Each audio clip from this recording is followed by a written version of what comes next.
Okay, so last week we started with Wilcoxom. Like I mentioned, he made these formulas in the early 1900s, so pretty recent to how mathematics is. Now he has this table. One thing we have to know is whether we're using the one-tail information or the two-tail information. And the n is obviously how many numbers we have in our data, in our sample. So let's take a look here. Suppose you want to test a hypothesis that two treatments, A and B, are equivalent against the alternative hypotheses that the responses for A tend to be larger than those for B. Let me highlight something really quick. Here on my alternative hypotheses, A tends to be larger than those for B. So I'm looking at A tends to be greater than B. Now, remember I mentioned that whenever we have an inequality, we're looking at the one tail. So remember how I said you must know whether you're using the one tail information or the two tail information. In this case, we're going to be using the one tailed information because I'm saying that in the alternative hypotheses that the responses for A tend to be larger than those for B. If I came in, I said on the alternative hypothesis that the responses for A are not equal to B, or if I was to say A is different than B, then in that case, I will be using the two-tailed. Okay, so now that I know I'm looking at the one-tailed, let's see, you plan to use a pair difference experiment and to analyze the resulting data shown in the data table below with the Wilcoxon sign rank test. Now, one thing we're going to be doing, see how there's information of A and B. There's 8 pairs on each. First of all, let me find the difference. So I'm just going to find out what's A minus B. So my first pair, 27 minus 31, my difference is a -4. 72 minus 75, my difference is -3. 77 minus 76, my difference is 1. See, 92 minus 96, my difference is a -4. 84 minus 85, my difference is a -1. 57 minus 58, my difference is a -1. 53 minus 56, my difference is a -3. And lastly, 49 minus 46, my difference is +3. Now, on all my differences, let me just find out the absolute difference. So what I mean is my A minus B, my differences, I'm just going to do the absolute value of each. Okay. So my absolute values of all of them are basically 4, 3, 1, 4, 1, 1, 3, and 3. Right? Not too complicated. Now I am going to rank them. There's 8 numbers. I'm going to rank them. 1 is the smallest and 8 is the biggest. And kind of like how we did last week, at the end of last week, remember, if there is a tie, we do the average. So let me change this to blue so we see this. Now, the smallest number, I see 3 of them, right? There, 1 is the smallest number. So I'm not just going to go. Let me just write out. I'm not going to go because I have to rank them 1, 2, 3. I'm not going to go 1, 2, and 3. Just choose random numbers to be 1, 2, and 3. Instead, so let me erase this. Instead, what I'm going to do, I'm going to do the average, and I'm going to divide it evenly. So I'm just going to go 1 plus 2 plus 3 divided by 3 numbers. So my average happens to be 2. Because remember, the top is 1 plus 2 plus 3. That's 6. 6 divided by 3 is 2. So each of these get the rank of 2. So again, instead of going 1, 2, and 3, just any numbers, 1, 2, and 3, what I did the average of those numbers. Okay. So the next number should be 4, right? Because I already marked 3 numbers. So my next number should be 4. But let's see. I have this one this one, and this one. So this one again, instead of going 4, 5, 6, I'm just gonna do 4 plus 5 plus 6. There's 3 of them, so I divide it by 3. The number at the bottom is how many I divided by. Now 4 plus 5 plus 6 is 15, and 15 divided by 3 is 5. So each of these numbers gets a 5.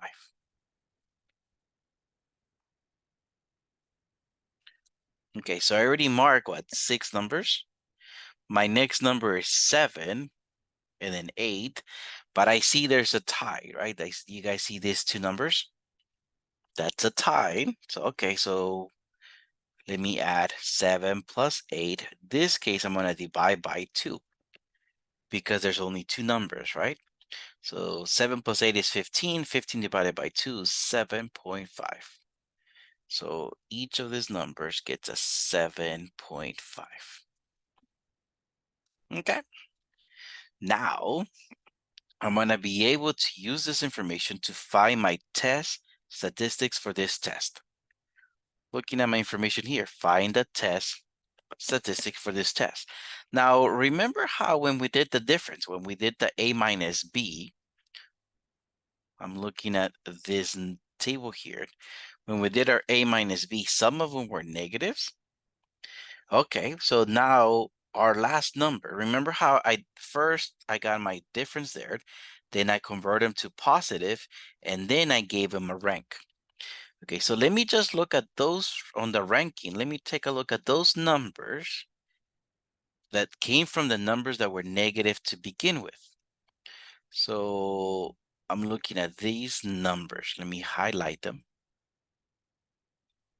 Those are the numbers that I'm looking at. The ranking numbers that came when the difference was a negative. And let me add them. So I'm just gonna go for my test statistic over here. I'm gonna let me go 7.5. We tend to call this go like this. Notice the T for test statistic and the minus because I'm adding the ranking for those that were a negative difference. So this is basically 7.5 plus 5 plus 7.5 plus 2 plus 2 plus 5. Use a calculator. Okay, now one thing on the side on Canvas, on the list on the left side, you guys have seen there's a link that says calculator. Try to use that one. That's a really cool calculator. Okay, now here, this is 29. So that's going to be my test statistic for this test. Now find the rejection region for this test at alpha is equal to 0.05. Okay, for this thing, I'm going to use the table on the top. So on my list, I have 8 numbers, right? When I say list, I'm looking at these numbers that I ranked. So I have n is equal to 8, right? There were 8 numbers. So when I'm looking at here, I'm going to find n is equal to 8. And I'm looking at the one-tailed information, right? Notice how my alpha is 0.05. So on the one-tailed information, my alpha is right here. It is very, very important for us to find out our right alpha. If it is a one-tailed, look for it in the one-tailed because look, I have the same alpha in the two-tailed. But I'm looking at the one-tailed because I know my information is one-tailed data. Now my n is equal to 8 and my alpha, if you notice, they meet right here. That is going to be my rejection region for this test. So that's 6. That's going to use for my rejection region. So let me come back to my thing here. And I'm going to say this is in the rejection region if T minus or T negative is less than or equal to 6. Remember, my 6, I got it from my table on the top. Now here, what is the correct conclusion for this hypothesis test? And I said, I'm going to reject it. I'm going to reject it as long as T is less than or equal to 6. But my t is actually 29. Is 29 less than or equal to 6? No, it's not. So in that case, I'm not going to reject it. So in this case, I'm going to say, do not reject the hypotheses, the null hypotheses. And once again, why? Because look, my rejection region, if it was 6 or less, but look at my test statistic in this case. So I'm not rejecting it. Okay. Now I have it. I'm not going to say in this case that I have a lot of information to prove that this is true. I'm just going to say there is insufficient because I'm not rejecting it. So I'm going to say there is insufficient evidence, but I don't have enough information. I don't have enough evidence to indicate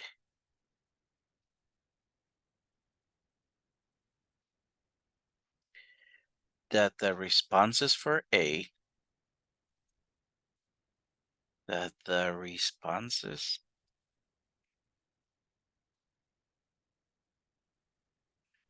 for A tend to be larger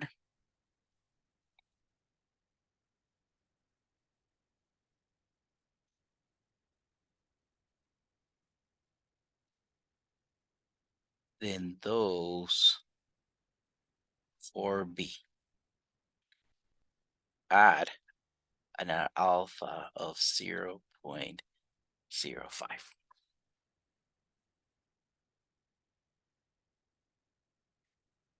Nice. Let me do a little liner here to say that question ends right there. Okay. Now, another type of question you will run into is construct a 90% confidence interval for P1 minus P2. Now, this has nothing to do with the table on top, so that's why I did a line. In fact, let me switch to red because I'm going to say, okay, it's a different question now. My N1 is 400, my P1 hat is 0.65, my N2 is 400, P2 hat is 0.57, and we want to construct a 90% confidence interval. We're going to round your answer to the nearest thousandth as needed. Okay, because it ends on TH, I know it's a decimal. Thousandth sounds like 1,000.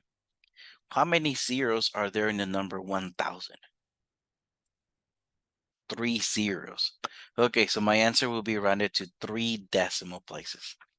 Okay, one thing that I need to know here, because I'm doing a 90% confidence interval, remember from our C-score table, we've done this before. So we're going to say, okay, so 90% is like basically 0.90 divided by 2. That's going to give me 0.45. Now find on the C-score the number that is that. You remember on the list? And you're going to find out that it's in between 1.64 and 1.65.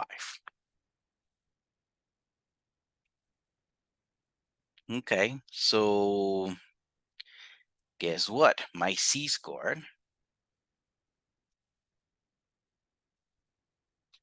of this one's going to be 1.645. Okay, we've been dealing with 90% for a while. And I know my P1, I'm going to say my P1 is 0.65. My Q1, I'm going to call this 0.35.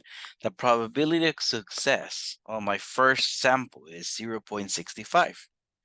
My probability of failure is 0.35.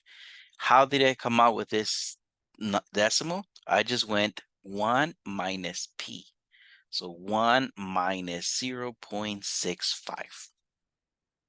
Okay. And then I'm going to say my N on my first sample is 400. Now for my second sample, my probability of success is 0.57. probability of failure. Remember, I'm going to go 1 minus 0.57. So I end up getting 0.43. And then the amount that I have on my second sample is 400. Okay, now let me give you guys the formula we're going to be using. Okay, let me write this in black. And I'm gonna write it up here. The formula we're going to be using, first of all, I need to find out P1 hat minus P2 hat. And then this, for my interval, because I'm doing a confidence interval, I'm gonna do plus or minus, and then my C-score. But now my C-score, I'm gonna multiply this by a big square root. Now this is gonna be very important. This square root is gonna be very important. Inside the square root, I'm gonna go P1 times Q1 divided by N1 plus P2 times Q2 divided by N2. All of this is inside the square root. So let me bring out the calculator that I told you guys, that I gave you guys on the notes. Let me bring out the calculator.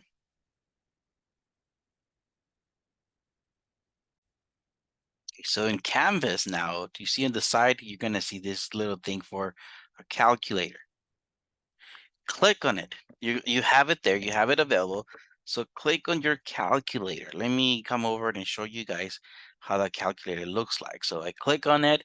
It's going to ask you, do you want to open it in a new tab? So yes, open it in a new tab.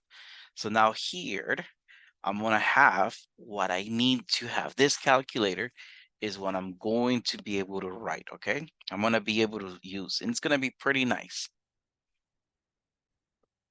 Okay, so let me type everything here. Let me get you familiarized with the calculator here. See a over b, that's we're gonna do fractions. There's a squared. Now this a to the b, that's gonna be when my exponent is not 2. Not commonly used in this class, but in case you guys need to use it later. And look, I have square roots over here. And then obviously my numbers with simple operations. So let's take a look.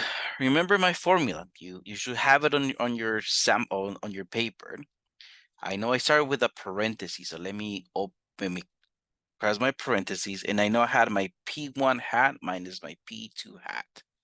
So I'm gonna type in 0.65 minus 0.57 and close my parentheses.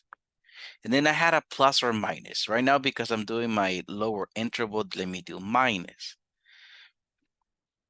See how we have this warning? Because it says, oh, the way you're typing it, something wrong with it. It's fine. I'm not quite done yet. Now my C-score. Remember, I'm following the formula. My C-score is 1.645. So let me type 1.645. And then I want to say times. And I remember I had a big square root. Inside the square root, remember I wrote 2 fractions? Let me worry about my first fraction. You see how I did my a over b? I know the first fraction I had P1 times Q1. So in this case, 0.65 times 0.35. Now with my cursor, I click on that, and then my N1 was 400. Let me click here at the side.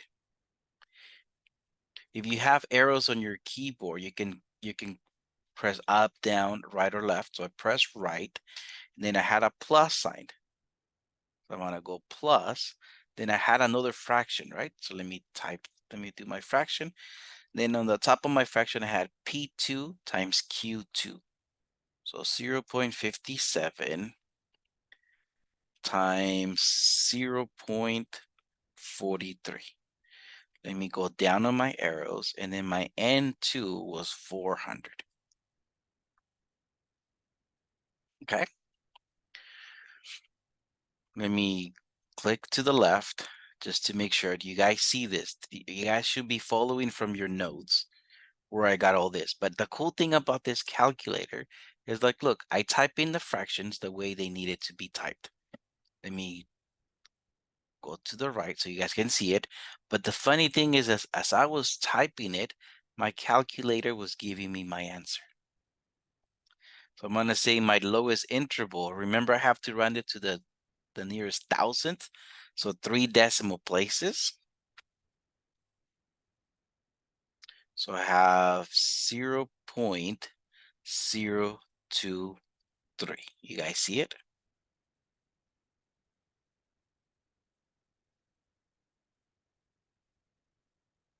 Okay. So let me come back to my notes here. I'm going to say my lowest interval is 0.023.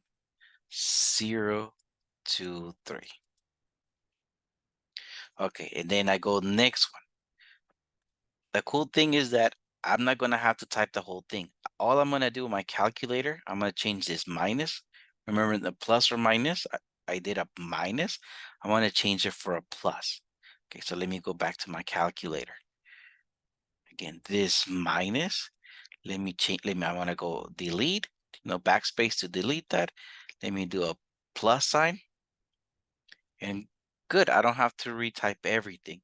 Now this one, I'm gonna round this to 0.137. Okay.